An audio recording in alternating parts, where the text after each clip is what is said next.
Começa agora o BTcast. Teologia é nosso esporte.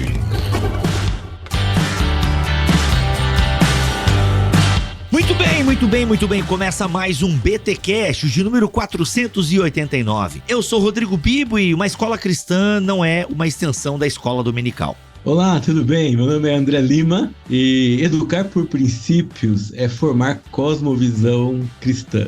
Ó. Olá, eu sou Juliana Elpa e educar tem a finalidade de transformar vidas. Muito bom, meus amigos, minhas amigas, ouvintes do BTcast, estamos aqui com essa equipe sensacional para falarmos sobre escola cristã. Sim, é um fenômeno que tem acontecido no Brasil, muitos pais procurando escolas cristãs e queremos entender um pouquinho mais a necessidade de escolas cristãs e o que uma escola cristã deve ter, deve ensinar, porque ela não pode ser uma extensão da escola dominical, como infelizmente a gente às vezes fica sabendo. Então, nesse podcast aqui, atenção você que tem filhos, atenção você que procura escolas por princípios, escolas cristãs e por aí vai. Vamos ouvir esse podcast que tem informações bem importantes aqui para você até poder avaliar bem aí onde seu filho vai ser educado, sua filha vai ser educada. Então, presta atenção. Mas antes, é claro, os recados paroquiais.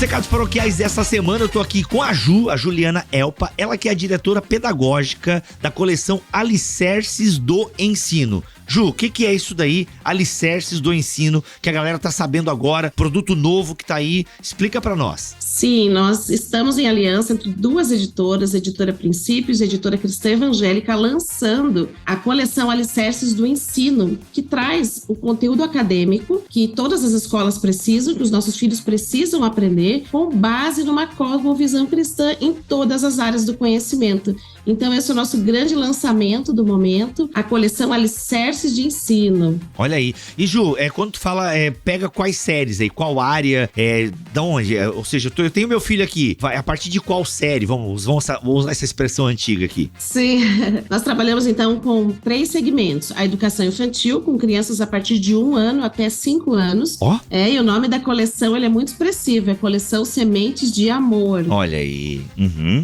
A seguir, nós temos a coleção para o ensino fundamental anos iniciais e a nomenclatura é Sementes da Verdade. E o último segmento que nós estamos lançando esse ano é do 6º ao 9º ano. E o nome dessa coleção se chama Conectados na Verdade. Ah, tudo a ver com essa turma aí, né? Então, ou seja, de 1 aninho até o final do 9º ano ali, vocês estão disponibilizando um material para que... E tem todo o currículo, ciência, geografia. Isso aí. Rapaz, muito legal isso aí, muito bacana. E Ju, até na abertura do meu podcast eu falei de escola dominical, né? Tipo assim, não é uma extensão. Porque às vezes essa é um pouco da preocupação da turma, né? Tipo, mas tem cosmovisão cristã, mas será que é uma parada que tem boa ciência, que tem boa matemática e tal? Como é que esse material foi produzido com pessoas competentes em suas áreas? Como é que é isso aí pra não ter essa questão, né? Tipo, ele tem mais preocupação em ser bíblico do que ser, muitas vezes, né, científico e ter um rigor acadêmico ali, né? Sim, é exatamente essa a nossa preocupação.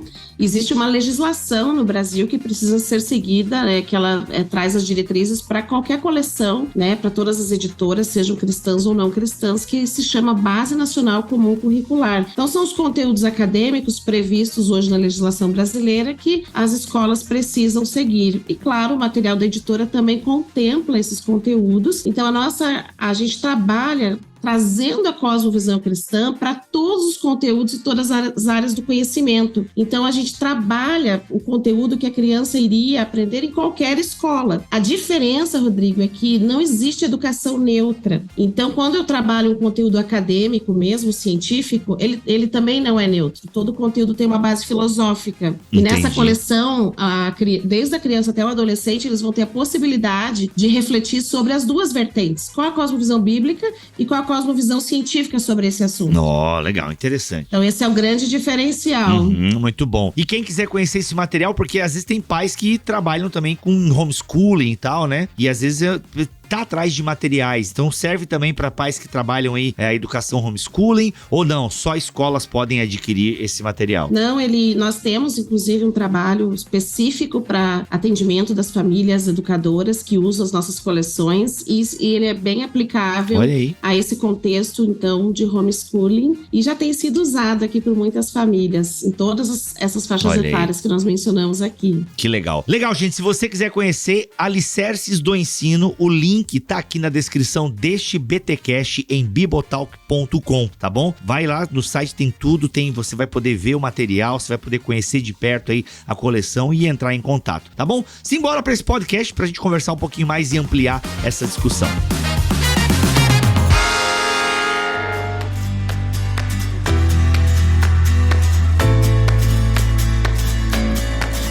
Gente, para começar esse nosso papo aqui, eu queria fazer uma pergunta bem básica para vocês, porque de fato, como eu falei na minha apresentação do episódio, hoje eu vejo muito mais essa preocupação, assim, de escolas cristãs. Eu lembro que, sei lá, 15 anos atrás, você até ouvia falar, você tem até algumas redes bem conhecidas que já estão há décadas aí no Brasil, e até no mundo atuando como uma escola cristã e tal, mas não tinha tanto como eu ouço falar hoje, né? Inclusive até preocupação dos pais, eu quero colocar meu filho numa escola cristã, enfim. Na opinião de vocês, qual a importância de se ter uma escola com uma cosmovisão cristã? Olha, para nós a importância gira em torno dessa ideia de que não existe educação neutra. Então, se não existe educação neutra, eu preciso entender, no mínimo, onde eu estou colocando meu filho e o que vai estar ali sendo ensinado para ele, não só no currículo, né, digital, aquele que ele vai ouvir, mas no currículo oculto, analógico, né? Porque a gente tem a cosmovisão nas duas coisas. Então, a importância da escola cristã não é nem evangelizar ou não é propagar o cristianismo, não é isso. A importância da escola cristã é ela educar sem neutralidade no que diz respeito aos absolutos da nossa fé, da nossa crença, como o Deus Criador, como a palavra de Deus como fonte de verdade, como o homem sendo mordomo da criação e usando a ciência para glorificar a Deus e para benefício do próximo. Então, todos esses pressupostos não neutros na prática educacional, formando não um cristão apenas, mas um cidadão que pensa, que entende sua vocação e que usa sua influência para servir os outros e para glorificar a Deus. Então essa seria talvez uma das maiores importâncias de uma escola cristã na sociedade de hoje. Ocupar um espaço, já que, vamos pensar assim, cada um está vendendo o seu peixe, certo? E todas as filosofias e doutrinas estão por aí. A nossa história, a história do cristianismo não permite que a gente se omita nisso. Educação e o cristianismo sempre andaram juntas, às vezes acertando, às vezes não, mas sempre andaram juntas. E nós podemos contribuir, não só com os cristãos, mas nós podemos contribuir com a sociedade à medida que a gente educa esses líderes servos que vão promover governo justo, boa economia, sustentabilidade, como fruto do entendimento que eles têm de mundo, porque esses são valores cristãos quando a gente pensa em vida prática, acadêmica e profissional. Então, essa é a importância da escola cristã. A gente até pensa nas grandes universidades do mundo, né? Elas têm raízes cristãs. E, de fato, educação e cristianismo sempre andaram, né? O cristianismo sempre foi um promotor da ciência, sempre foi um promotor do conhecimento. Isso. Eu até costumo brincar com o pessoal, né? Gente, vocês sabiam que a teoria do Big Bang foi criada por um cristão, foi criada por um padre. Não precisa ter medo do conhecimento, não precisa ter medo da sabedoria. O cristianismo sempre impulsionou o saber. Ju, seus 2 centavos sobre isso? Eu estava refletindo aqui, ouvindo o André, que a escola cristã, a educação, né, numa perspectiva cristã, ela também ajuda na formação de uma mente mais integrada da vida e da fé, porque ela tira aquele dualismo de que a nossa fé está restrita ao evangelismo, à oração, ao domingo na escola dominical. E ela traz para o estudante e para a família, inclusive, porque ela é feita em aliança com a família, uma perspectiva mais integral, inclusive sobre o conhecimento dela em relação a Deus. E a gente consegue diminuir essa distância que existe, que é muito comum aqui no Brasil, em que nós consideramos algumas coisas sagradas e outras seculares. Só que a Bíblia diz que dele, por ele, para ele são todas as coisas. Todas as coisas é a matemática, é a ciências, é a história, a geografia. E é isso que a gente traz, então, para o estudante, a possibilidade de ter uma visão mais integrada da sua fé em relação às áreas do conhecimento científico. Legal. E na experiência de vocês como, né, editores, educadores e tal, vocês, sobre escolas confessionais, né, na análise de vocês, o que vocês têm visto, até mesmo em materiais que já foram produzidos, onde vocês percebem, às vezes, uma deficiência. E aqui não é falar mal, tá, gente? Não quero botar vocês aqui numa saia justa. Não é isso. Mas a gente sabe que, como o próprio André falou, cristianismo e educação sempre andaram juntas, e às vezes errando, às vezes acertando. Na opinião de vocês, assim, como estudantes do tema, quais são, assim, às vezes os erros mais comuns quando a gente pensa em escola por princípios, como alguns dizem, ou numa educação cristã, numa escola cristã? Olha, eu queria usar aqui a figura de uma amiga nossa, a Elvia, do Cook, né? Eu acho que o maior erro é que por muitos anos nós estivemos fazendo educação cristã na escola e colocando a Bíblia como se fosse aquelas gotinhas de chocolate. Então eu vou começar uma aula sobre o planeta Terra, e eu ponho lá o versículo no quadro, do Senhor é a Terra. E aí eu começo uma aula e ela não tem nada a ver com aquilo não tem nenhuma verdade que me ajuda a pensar. É só para dizer que tem um versículo ali e dizer, isso é educação cristã. Isso para mim é o maior erro. Na visão que a gente está trazendo a Bíblia precisa estar na massa e não na gota de chocolate. Então, claro, eu vou para a ciência pensando que Deus é o Criador e que a terra é dele, mas quem mora aqui sou eu.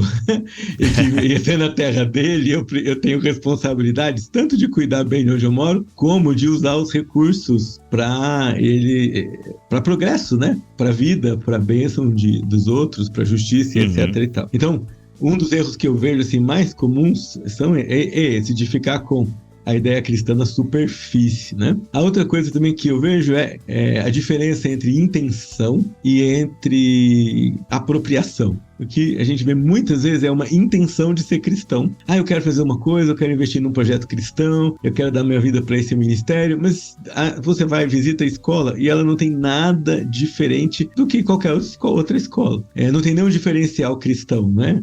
Algumas dessas escolas, se olharem para o nosso material, vão estranhar a abordagem dela. E a questão de apropriação é diferente de intenção, é que eu vou estudar o que é ser uma escola cristã, o que é uma filosofia cristã de educação, eu vou pensar, não é? Como que essa escola é organizada, o que a gente aceita, o que a gente não aceita, como a gente lida, inclusive com aquilo, provocando discernimento nos nossos alunos, né? Não escondendo o pensamento contrário, mas estudando os pensamentos contrários à luz da palavra, senão a gente comete o mesmo erro que a gente está apontando de doutrinação em outros círculos, né? Então, essas duas coisas para mim é que aparecem assim como dois cuidados e dois erros mais comuns que a gente vê no dia a dia, né? Ao lidar com escolas, ao fazer visitas, ao receber pessoas, ao conversar sobre isso. Tá bom, eu só queria até complementar esse raciocínio, que é importante as escolas tomarem um cuidado que elas não existem ali para trazer exatamente uma doutrina de uma vertente cristã ou religiosa, né? Ela não é o espaço para isso, ela é um espaço acadêmico, onde a gente traz os conteúdos acadêmicos numa perspectiva cristã, mas ela não é, como algumas denominações, inclusive, são, e algumas vertentes de escolas cristãs e confessionais são, com a finalidade de trazer uma doutrinação numa determinada linha teológica. E às vezes algumas escolas correm esse risco, né, de enfatizar muito, assim,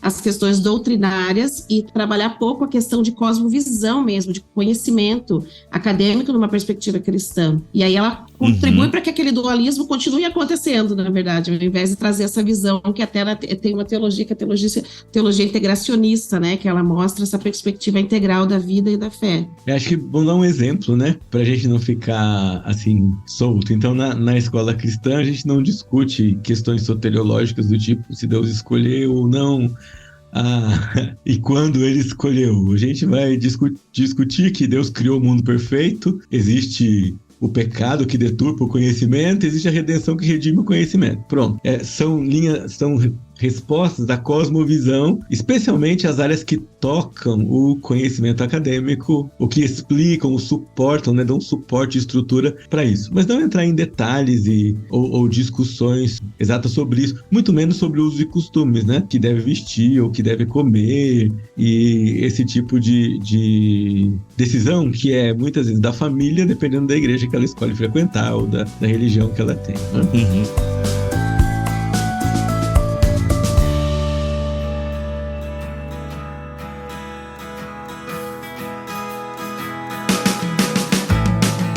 Gente, mas não é muito difícil montar um currículo. Vamos pegar aqui, né, educação infantil. Como é que eu sempre esqueço, gente, hoje em dia como é que fala, né? A minha filha tá passando por tudo isso e eu nunca, porque pra mim é quinta série ainda, segunda série, primeira série. E eu já dei aula do sexto ao nono ano e eu sempre errei essas paradas, né? Mas se a gente pega para o sexto, nono ano, aí tem lá o professor de geografia. Às vezes, como é que a gente faz conexão com algumas coisas? Não, geografia até dá, vai. Mas matemática, eu acho que o professor de matemática e numa escola confessional, ele sofre. Porque ele só tem um livro na Bíblia cujo nome é Números. E que nem fala sobre matemática. A Juliana é professora de matemática. Então... Vou querer falar sobre isso porque eu escrevi a maior parte do currículo de matemática. Então, Ju, como é que é? Porque às vezes, assim, parece que se limita a colocar lá um versículo no quadro e bora de fórmula de Bhaskara, sabe? Sim. Mas a minha pergunta, eu não quero focar só na questão de matemática, mas, sabe, pelo que eu tô percebendo, e até a gente conversou aqui nos recados paroquiais, Ju, a ideia é uma coisa muito ampla, né? A formar, né? A escola cristã, ela quer formar alguém pra sociedade. O André também falou isso um pouco no começo. Mas assim, tipo, tem como a gente colocar a Bíblia em tudo, sabe? A minha pergunta Sim. talvez seja mais essa questão, assim. Na verdade, não é apenas o livro de números, por exemplo, que nos ajuda a trabalhar essa questão da matemática com a Bíblia. Sim. Não é só pelo nome Números, não, eu tô sei, zoando. Também tô rindo aqui com você. Mas olha só, Rodrigo, veja bem, os professores especialistas, cada um defende assim o início da sua disciplina quando ela surgiu em Gênesis capítulo 1. E se a gente ler a Bíblia, né? No princípio, criou Deus os céus e a terra. A gente começa a perceber uma linguagem que nos ajuda a compreender a própria linguagem matemática, uma nomenclatura bíblica, a sequência dos dias da criação, o próprio conceito de princípio, o próprio conceito de eternidade. Você consegue entender o Deus que era, que é, que há de vir, vários conceitos, porque você se apropria de uma linguagem matemática com uma cosmovisão bíblica. Quando você fala que Deus é eterno, ele é infinito, etc. Então, a linguagem matemática, a cosmovisão bíblica, nos ajuda a perceber essa linguagem também na Bíblia. E o quanto ela agrega, assim, valor na cosmovisão do aluno, que consegue perceber mais essa ação de Deus. Então, fora as histórias como, por exemplo, a gente cita a multiplicação ali dos pães e peixes, etc. Tem histórias muito boas para trabalhar alguns conceitos matemáticos, a gente traz isso para o currículo também, buscando sempre trazer para o aluno uma perspectiva de que a Bíblia não é um livro assim, exatamente científico de matemática que vai ter ali, claro, a fórmula de Bhaskara, ou seja, o teorema de Pitágoras. Não é isso. A gente quer trazer essa perspectiva relacionada às áreas do conhecimento. Por exemplo, o início do surgimento da linguagem. Se você pesquisa numa cosmovisão não cristã, você vai ter uma forma de narrativa, né, daquele homem da caverna que mal sabia se comunicar, etc, etc. Mas se você pesquisa numa perspectiva bíblica, você vai ler ali que disse Deus, haja luz e houve luz. Ali é o começo da linguagem. Então, a gente acaba trazendo essa perspectiva do início de todas as áreas do conhecimento a partir de Gênesis e também trazendo de outros livros da Bíblia, de acordo com a área do conhecimento e do tema que a gente está pesquisando, as verdades bíblicas sobre aquilo. Acho que é bom enfatizar, Rodrigo, que se a gente focar nos detalhes, nós vamos errar nessa questão de aplicação bíblica. Então, a nossa preocupação no currículo não é foco nos detalhes. A gente não quer achar uma correspondência bíblica para cada tópico acadêmico estudado em cada disciplina. Não vai dar. O que a gente está preocupado? Com o contexto. Então, a gente vai dizer, a matemática não está em oposição a Deus, ou seja, é possível explicar a obra de Deus em linguagem matemática. Então, eu sempre brinco com os meninos, quando eu vou dar exemplo para adolescentes. Se você crê na infinitude da reta dos números, por que você não crê na eternidade? Se basicamente os conceitos se relacionam. Uma coisa é eterna, uma coisa infinita. Se eu estou olhando para a reta dos números e imaginariamente ela é infinita, e está tudo bem com isso? Então, por que não está tudo bem com a eternidade quando diz respeito à vida humana? Então, coisas mais amplas, assim, o contexto, a maneira de pensar, como aquela disciplina corrobora, ou como ela explica até algumas linguagens bíblicas, né? O relevo, a relação, em geografia, por exemplo, a relação do relevo com o dilúvio, a relação do relevo com as migrações, até de Israel, e depois pensando no próprio espalhar do evangelho, quando o relevo atrapalha, quando ele ajuda, como que isso influencia a vida do ser humano no geral, mas o movimento do cristianismo também. Então, nunca os detalhes, você não vai achar um versículo para justificar a equação do primeiro grau, sistemas, matrizes, e às vezes até alguns outros temas, né? Desinência, verbo temporal, não acho, né? Então, assim, isso é importante porque a gente vê mesmo muito desvio dessa prática de educação cristã quando o professor se foca no detalhe. Não dá para ser no detalhe. O detalhe é acadêmico, mas o que me guia no raciocínio sobre os detalhes é a cosmovisão bíblica. Eu só vou citar mais um exemplo. Posso, Rodrigo? Claro. Que eu acho importante mencionar, porque hoje isso está muito forte aqui no Brasil, né? Muito em evidência. Então, existe uma narrativa sobre a história, né? A história como uma luta de classes, por exemplo, que é o que o aluno aprende na BNCC, que é a Base Nacional Comum Curricular, e na maioria dos livros didáticos. É sempre opressor e oprimido, etc, etc. Veja que, como a gente falou no início, a educação não é neutra. Esse conceito de história, ele tem uma base filosófica. E para nós sermos honestos com os adolescentes, pelo menos nós deveríamos mostrar que existe uma outra vertente, que é o que a gente faz no material, que existe a história providencial, uma outra narrativa sobre a história. Um Deus criador, a história não é fruto do acaso. Então existe um Deus em ação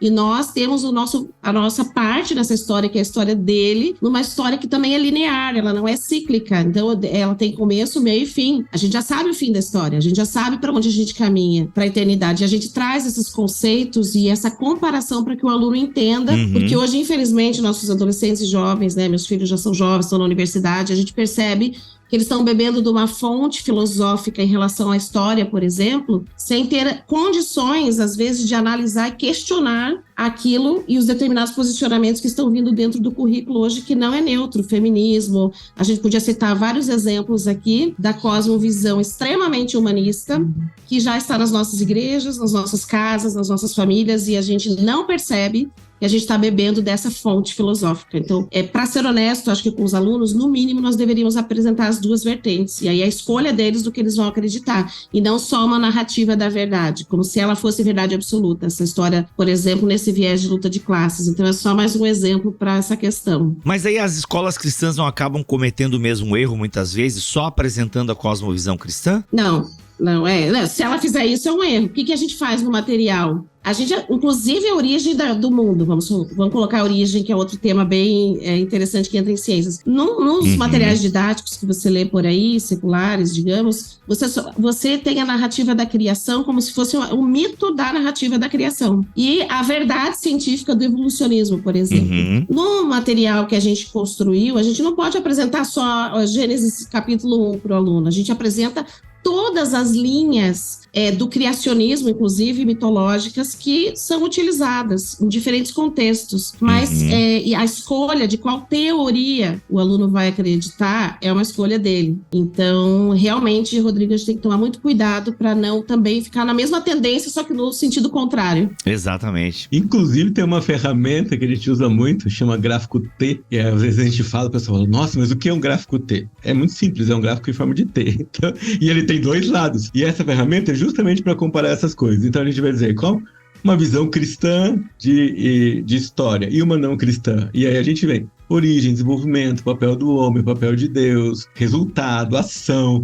Porque a gente tem que pensar que nós estamos preparando esses meninos para viver num mundo não cristão. E eles não podem se deparar com essas verdades quando chegarem lá fora. Eles têm que se deparar. É melhor eles serem treinados num campo seguro, num campo minado artificialmente, e que eles vão argumentar conosco, né? Quando chega de sexto ou nono ano, uma atividade, eles são induzidos a argumentar. Então, semanalmente, atividade de argumentação. Melhor eles argumentarem com a gente e debaterem com a gente, serem confrontados conosco e irem preparados para isso. Então, você tá certo quando você diz, se nós mostrarmos só um lado, nós estamos errando, não só errando, acho que nós estamos educando do jeito errado, porque para eu explicar a razão daquilo que eu tenho em mim, eu preciso entender a razão do outro, não posso nem contestar o outro se eu não entendo bem. Acontece muito, né, nessa área do evolucionismo, o pessoal quer contestar, mas faz chacota, contesta uma coisa que nem é afirmada, né?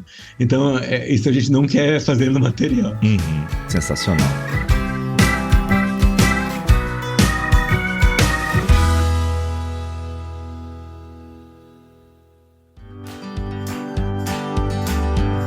Quando nós falamos em educação por princípios, na nossa mente, quando eu digo nós aqui, os leigos e pais que estão procurando escolas e tal, a gente inevitavelmente acaba pensando numa escola por princípios bíblicos. E inclusive muitos pais, né, que às vezes são mais ligados à área da educação, tipo, eu não quero uma escola com princípios bíblicos, eu quero uma boa escola. Princípios bíblicos eu ensino em casa ou a minha igreja ensina, né? Mas, gente, quando falamos em educação por princípios, é isso que que de fato é? Ou às vezes nós pais temos uma visão um pouco equivocada e, enfim, ou ouvimos de alguém e assimilamos que escola por princípios é escola por princípios bíblicos, o que acaba daí sendo muitas vezes uma extensão da escola dominical, né? Como eu tô falando já em vários momentos aqui no podcast. Então... E aí? Deixa eu fazer uma revisãozinha histórica bem rapidinha aqui. Boa. Esses princípios que a gente menciona na educação, na abordagem educacional por princípios, eles são princípios históricos, também verificados na Bíblia, mas são históricos e que, de certa forma, conduzem à formação da nossa cosmovisão. Então, eles podem não ser os únicos, mas eles são o que a abordagem escolheu formatar para usar na sua metodologia, porque também quem quer fazer tudo não faz nada num certo sentido, né? Então, eu precisava escolher alguns. E acho que é bom pontuar isso daqui, o Bibo, porque é um erro muito comum quando as pessoas falam com a gente sobre princípios. Primeiro, não estamos dizendo que são os únicos princípios governamentais que existem no mundo.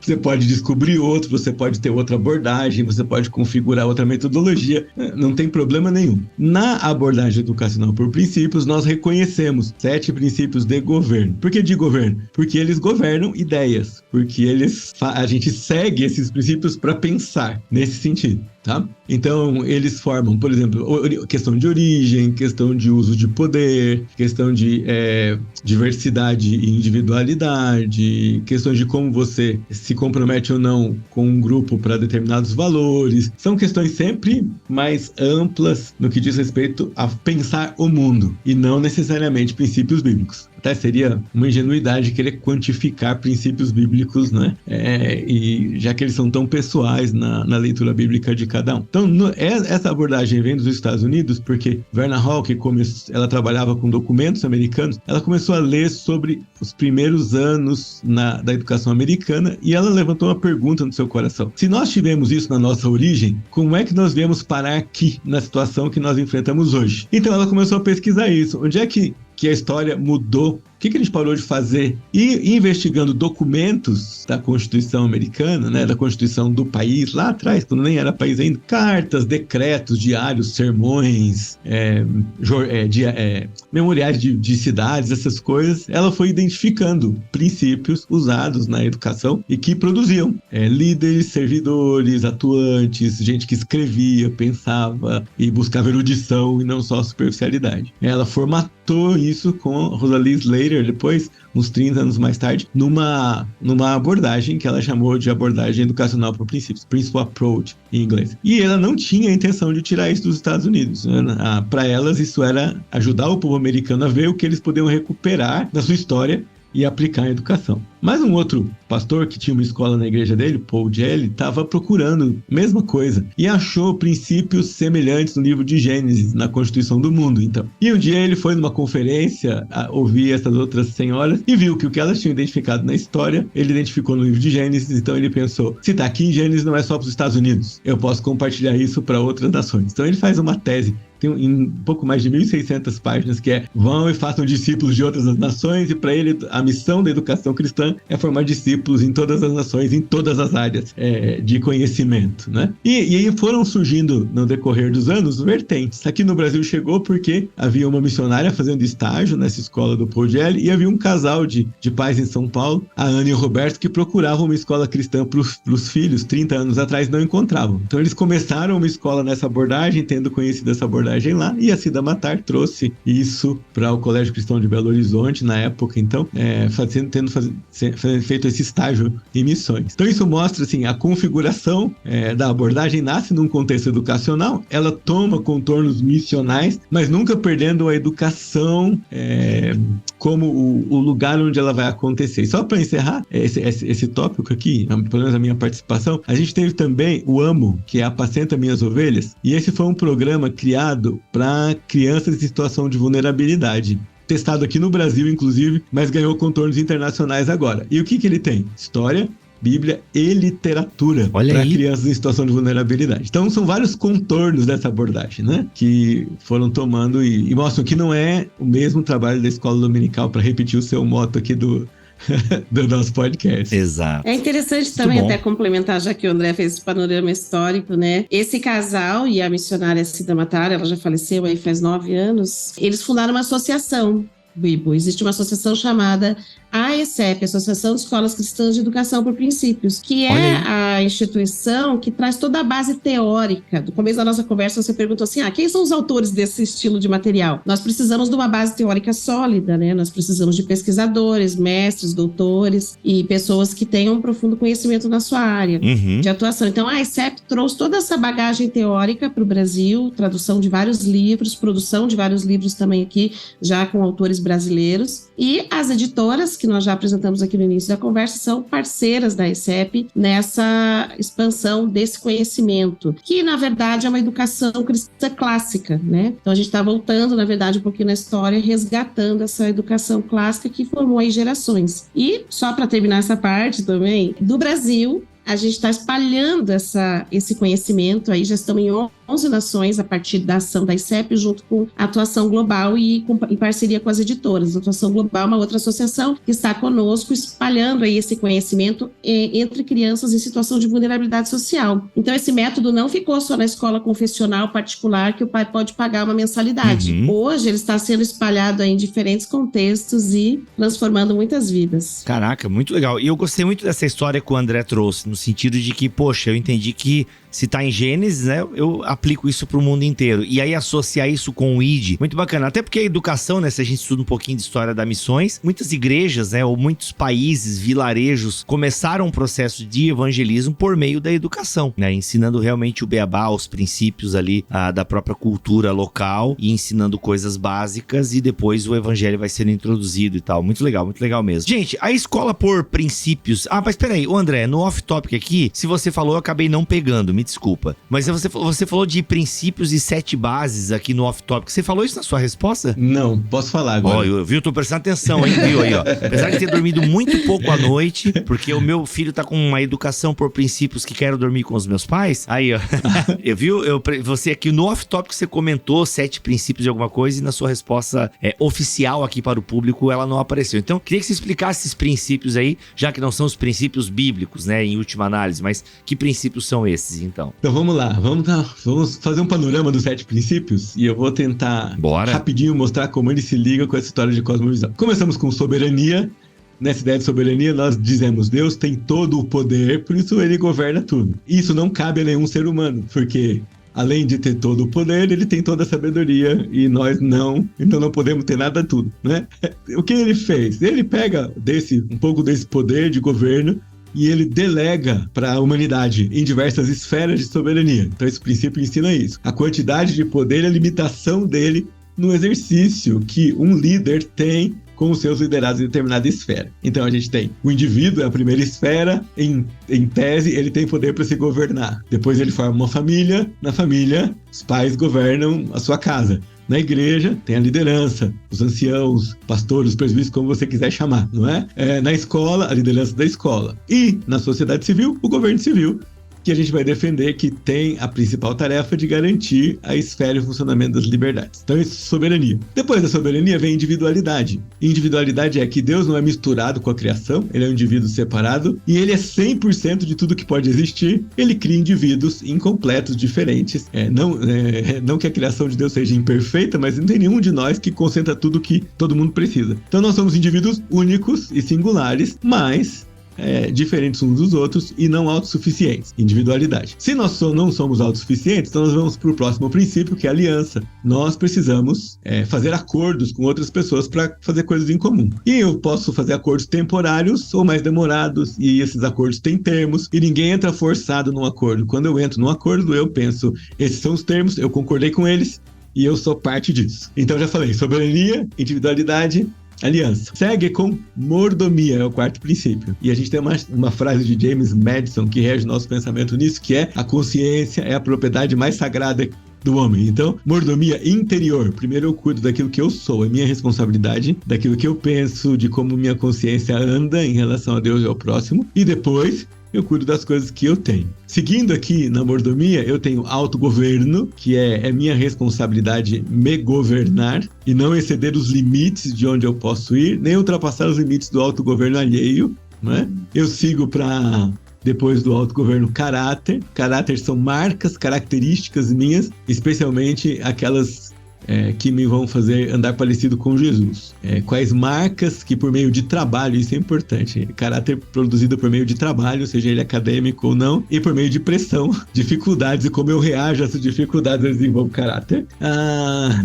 E então nós chegamos em Semeadura e Colheita, que vai dizer para nós sobre planejamento, né? Eu quero ter uma casa, eu preciso guardar dinheiro. Eu quero tirar notas boas, eu preciso estudar. Eu quero ter conhecimento, eu preciso ler, eu preciso escrever, eu preciso trabalhar. Então, nesse sentido, se você ouvinte quer guardar os 7 princípios na sua cabeça, então você usa a palavra camisas, não é? Que é caráter, aliança, mordomia, individualidade, autogoverno e semeadura e colheita. Olha aí. Então, muito rapidamente, uma explicação dos 7 princípios. Muito bom, muito bom, muito bom. É interessante também a gente reafirmar que esses princípios estão na Bíblia, né? A gente falou agora há pouco assim, esses princípios são bíblicos? Sim, a Bíblia fala sobre esses princípios, mas eles são universais, eles são atemporais. Caráter hoje, valia para dar na época de Davi, Moisés, Adão e Eva. Uhum. Então, mordomia, administração é um princípio bíblico, um princípio também universal, ele é atemporal e acultural.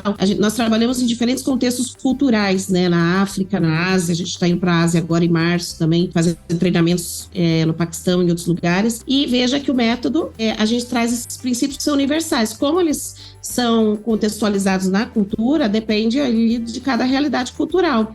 Mas os princípios são universais, por isso eles podem ser ensinados de geração em geração. Legal. Até inclusive essa relação da escola com a família e a relação da escola com a família não cristã. Porque se são princípios universais, é muito interessante que eu já ouvi, por exemplo, de pais não cristãos que procuraram uma escola cristã justamente porque, poxa, aqui eu sei que são ensinados princípios, né? Princípios que na minha época era muitas vezes aprendido em educação moral e cívica, que tinha na nossa época, né? Isso lá, verdade. Aí, há 35 anos atrás.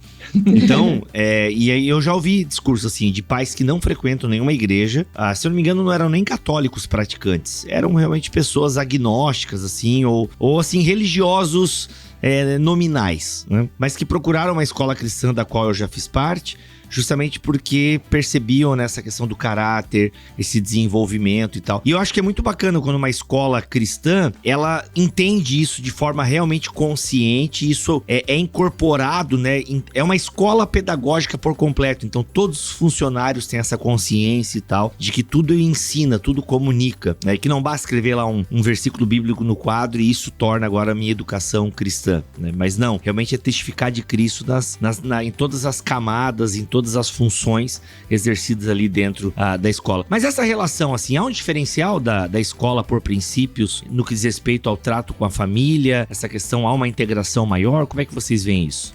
É interessante que, independente da escola que os pais escolhem para os seus filhos, sempre precisa lembrar que a família está estabelecendo um contrato, ela está estabelecendo uma aliança com aquela determinada instituição de ensino, seja ela confessional ou não. E quando a família ela estabelece esse contrato, essa aliança com a escola, ela delega a autoridade e a responsabilidade do seu filho para que durante aquele período escolar ele esteja ali debaixo da autoridade, da responsabilidade e da influência daquele espaço escolar no qual ele fez um contrato, uma aliança. Às vezes a gente esquece que mesmo se meu filho vai para uma escola pública ou para uma escola X com outras vertentes, de qualquer forma a gente está fazendo um contrato e uma aliança com essa escola e delegando a autoridade e responsabilidade de influência dos professores e de todo o ambiente escolar, porque não é só o professor, né, para os nossos filhos. Então, na educação por princípios, na abordagem educacional por princípios, a gente entende que a autoridade que foi delegada por Deus para o ser humano em relação à vida de cada criança é da família. Então, quando a família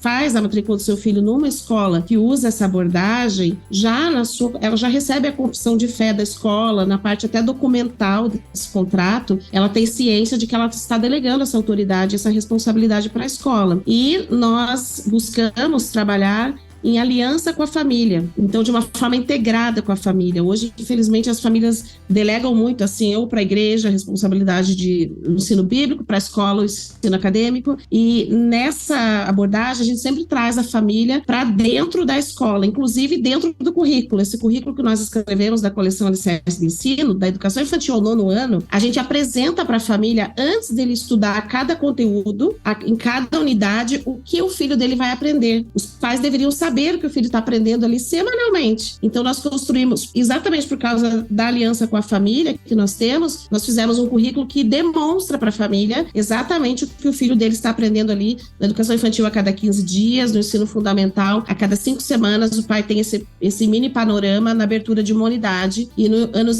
finais também, porque essa aliança, ela é muito importante, né? E nós priorizamos a participação da família também no espaço escolar.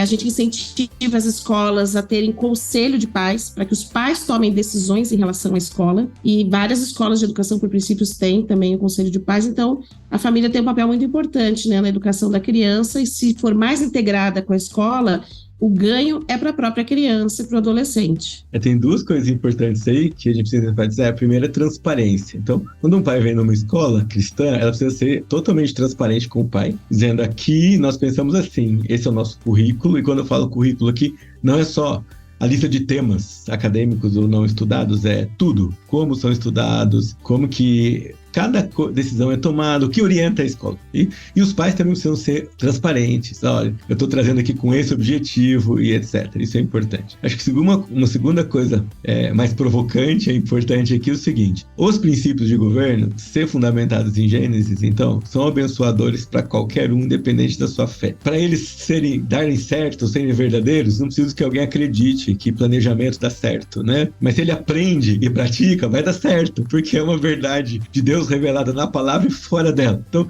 isso é outro aspecto importante que deve estar no coração da escola, né? Eu tenho ali a pessoa, independente da fé que ela vem, e tem histórias muito curiosas disso nas escolas todas que lidam com a gente, ele vai aprender coisas que vão ser abençoadoras na vida dele, e a escola se alegra com isso. Então, o compromisso, até que a gente incentiva, Bibo, é que documentalmente a escola seja transparente, que tenha um manual da família, que a metodologia seja compartilhada e que sempre haja intencionalidade, né? Tem sempre uma explicação boa para dizer por que as coisas são feitas da maneira que são feitas.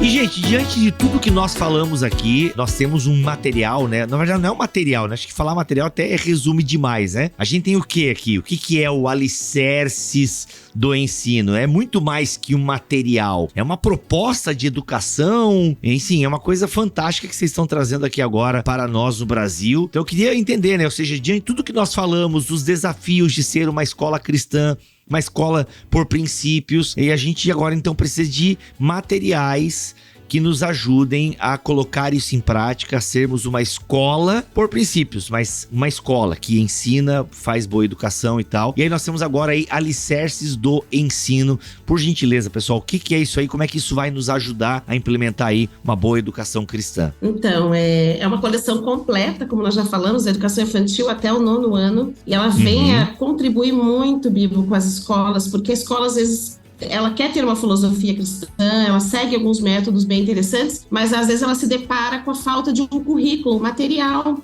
de pesquisa para o professor e para o aluno.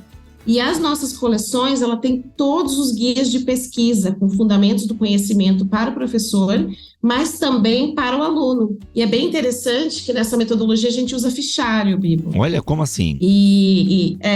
Os alunos, o nosso objetivo é que ele se torne um pesquisador, né? Que ele seja incentivado cada vez mais a fazer suas próprias descobertas. Então, a gente tem esse material em 2 versões. Uma é todinho para que ele use em fichário. A gente já introduz o uso do fichário desde a educação infantil, ou tem escolas que preferem apostilado, mas a coleção ela está linda, além de com uma profundidade tanto acadêmica quanto com uma cosmovisão cristã, que é o que nós queremos trazer para as escolas e para as famílias. Então, nós queremos incentivar vocês a conhecerem as coleções entrando no nosso site, vendo as amostras digitais que nós temos ali. Ah, legal.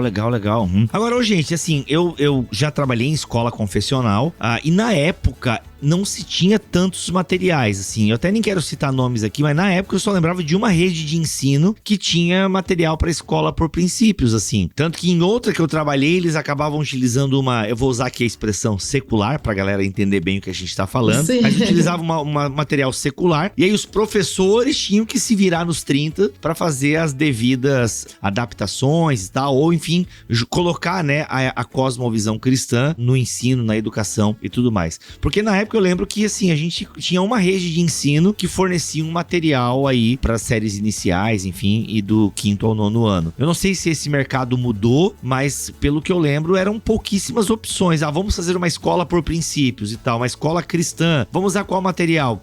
Pelo que eu lembro, tinha poucas opções, né? E assim, que bom que tinha pelo menos uma opção, né? Mas quanto mais opções, melhor a gente tem para avaliar. E o material novo de vocês, eu imagino, já deve estar até mais atualizado, porque eu não sei de quanto em quanto tempo o mercado não, né? Ou o mundo da educação muda também, e às vezes você tem um material já de 15 anos atrás, enfim. Como é que é essa ideia, assim? Porque, pô, e deve ser um baita desafio fazer o que vocês estão fazendo também, né? Sim, vou passar essa pergunta para o André responder.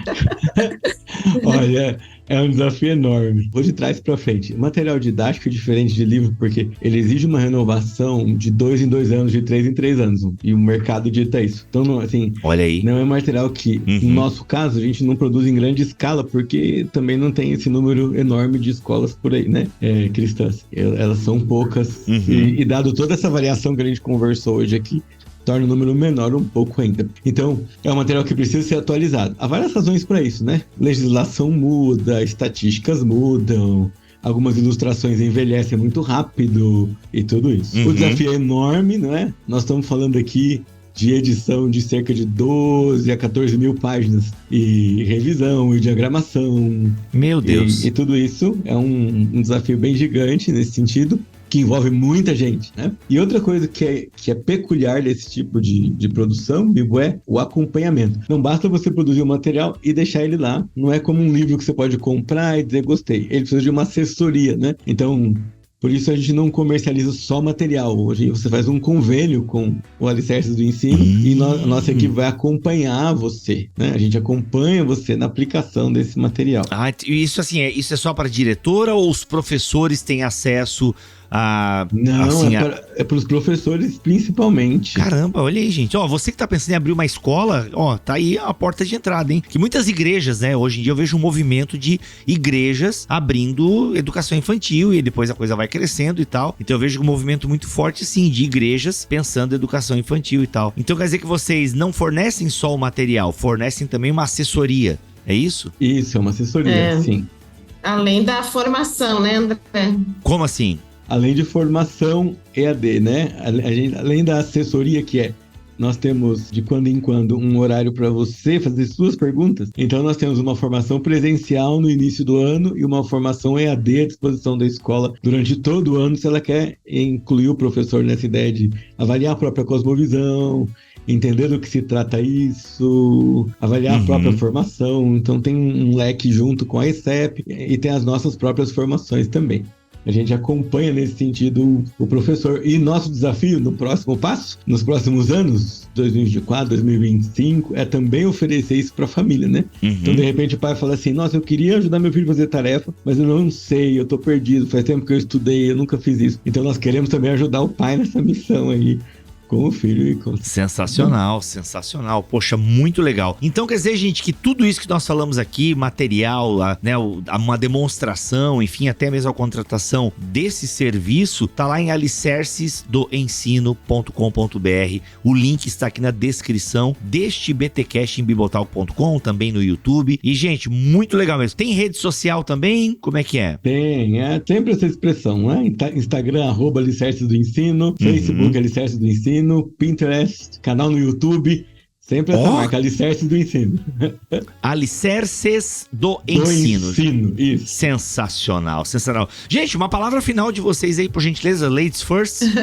Bom, primeiro eu quero agradecer, né, como eu estava falando aqui para você já era conhecido aqui na nossa casa, porque nós temos um filho jovem que mergulhou no seu livro, Deus que Destrói Sonhos, compartilhou com vários jovens aqui. Muito obrigada, Rodrigo. Obrigada a todos que estão, né, nos ouvindo, e acho que essa produção de conhecimento que vocês têm feito, que nós temos temos feito, ela tem motivado essa nova geração. E isso que nos alegra muito, né? Perceber. Nós esperamos que essas sementes dessa coleção Alicerces do Ensino realmente sejam espalhadas aí no Brasil e também entre as nações. Muito obrigada, você que está nos ouvindo, você, Bibo, também, toda a tua equipe, um grande abraço e continuem aí nesse ministério tão bonito que Deus colocou nas mãos de vocês. Amém. Obrigado, querida. André, muito obrigado pela tua presença aí também, meu irmão. Obrigado, Bibo. Obrigado aí pela parceria. E a gente espera que, realmente, a gente espera e trabalha para que o Alicerce do Ensino seja um diferencial na educação brasileira, não só na educação cristã, mas que ajude, né, a formar novos profissionais cristãos comprometidos com justiça, prosperidade, a partir de uma visão cristã, mas que não é só para cristãos, é para todo mundo à nossa volta. É o nosso desejo. Muito legal, muito legal. Gente, lá no site de vocês tem um meio para entrar em contato, né? Pessoas ficarem interessadas, mas querem mais informações e tal, tem... Isso, tem um e-mail, tem um chat próprio do site, pode entrar no direct do Instagram, onde você fizer um contato, a equipe de alguma forma vai responder. Ó, legal. Uma dica do Instagram, gente, comente sempre a última postagem e mande aquele direct que fica mais fácil. Isso mesmo. E fique de olho, né? A gente vai lançar agora uma série de vídeos explicativos e inclusive alguns podcasts chamados Desvendando o Pedagogiquez, para ajudar todo mundo a entender a linguagem da filosofia. Então fiquem de olho que vai ser bom você seguir a gente nesse programa. Cara, vai sair lá no YouTube de lá vocês? No nosso YouTube e também no Spotify. Muito bom. Gente, lembrando que tudo isso vocês encontram no site deles, alicercesdoensino.com.br. Fácil, né? Já pegou e tem o link também aqui na descrição deste BTcast. Vamos ficando por aqui. Obrigado, Ju. Obrigado, André. E nós voltamos na semana que vem, se Deus quiser e assim permitir. Fiquem todos na paz do Senhor Jesus.